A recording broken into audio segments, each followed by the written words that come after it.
ലോകം മുഴുവനുമുള്ള മലയാളികൾ വിഷു ആഘോഷിക്കുകയാണ്. വിഷുക്കണിയും വിഷുക്കൈനീട്ടവും വിഷു സദ്യവുമായി വിളവെടുപ്പുത്സവം ആഘോഷമാക്കുന്നു. കാർഷിക കേരളത്തിലെ ഗൃഹാതുരമായ ഓർമ്മകൾ ഉണർത്തുന്ന ദിവസം കൂടിയാണ് മേടമാസത്തിലെ വിഷു.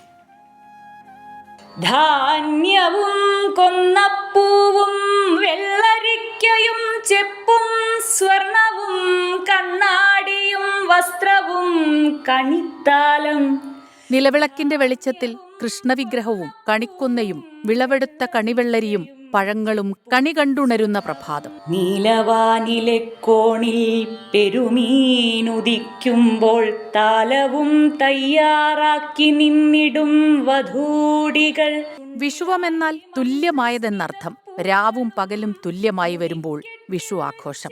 കണി കണ്ടും കൈനീട്ടം കൊടുത്തും വാങ്ങിയും പുതുവസ്ത്രങ്ങൾ അണിഞ്ഞും ഒന്നിച്ചിരുന്ന് സദ്യയുണ്ടും വിളവെടുപ്പുത്സവം ആഘോഷമാക്കുന്ന മലയാളികൾ.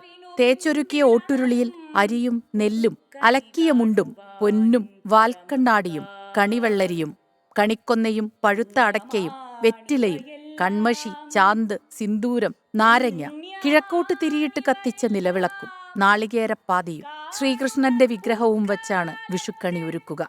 കണിക്കൊന്ന പൂക്കൾ വിഷുക്കണിയിൽ നിർബന്ധം.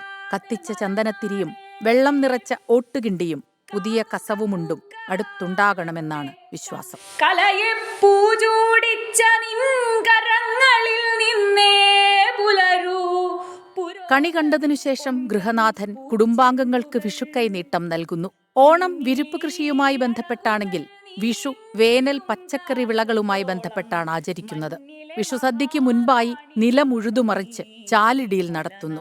സദ്യ കഴിഞ്ഞ് കൈക്കോട്ട് കഴുകി കുറി വരച്ച് വീടിന്റെ കിഴക്കു പടിഞ്ഞാറു ഭാഗത്ത് കൊത്തിക്കിളച്ച് കുഴിയെടുത്ത് നവധാന്യങ്ങൾ വിതയ്ക്കുന്നു. വിഷുക്കരിക്കൽ, വിഷുവേല, വിഷുവെടുക്കൽ, പത്താമുദയം എന്നിവ വിഷുവിനോടനുബന്ധിച്ച് നടക്കുന്ന ആചാരങ്ങളാണ്. വിഷുവിനോടനുബന്ധിച്ച് മാറ്റച്ചന്തകളുമുണ്ട്. നാണയമില്ലാതെ കച്ചവടം നടത്തിയിരുന്ന പഴയകാലത്തിന്റെ ഓർമ്മ പുതുക്കലാണ് മാറ്റച്ചന്തകൾ. വിഷുവുമായി ബന്ധപ്പെട്ട് ഐതിഹ്യങ്ങളും പലതുണ്ട്. ശ്രീകൃഷ്ണൻ നരകാസുരനെ വധിച്ച ദിവസമാണ് വിഷുവെന്നും രാവണനുമേൽ രാമൻ നേടിയ വിജയമാണ് വിഷുവെന്നും അങ്ങനെ ഐതിഹ്യങ്ങൾ പലത്. ഏതു വേനലിലും നിറയെ പൂക്കുന്ന കണിക്കൊന്ന ഒരു പ്രതീക്ഷയാണ്.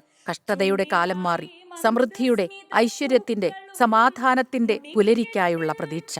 Research desk 24.